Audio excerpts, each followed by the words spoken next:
Basoga Banange mbasangalire ino. Gano tulima ovacado ayetebwa hasi era nga bwobona emiti gano guno omuti ogwa hasi era nga gutandise n'okutaaku ebibala ebyo byoli kubona ebyo mu myaka 2.3 kwesatu tuba tutandise okubona ku bimuli ebya hasi.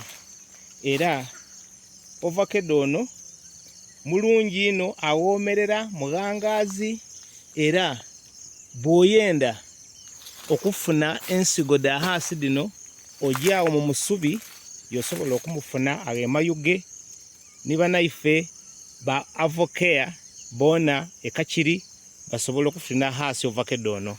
Nze ninze gulere omulimi munaimwe era omukubiriza w'abantu bonabona abandyenze okulima na kwetaba mu kulima hasi.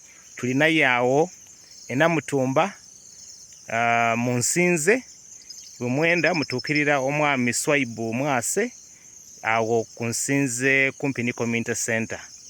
Hasi kika kya ovacado era kiwomerera ate kya itunzi. Mwebale no kumpuliriza.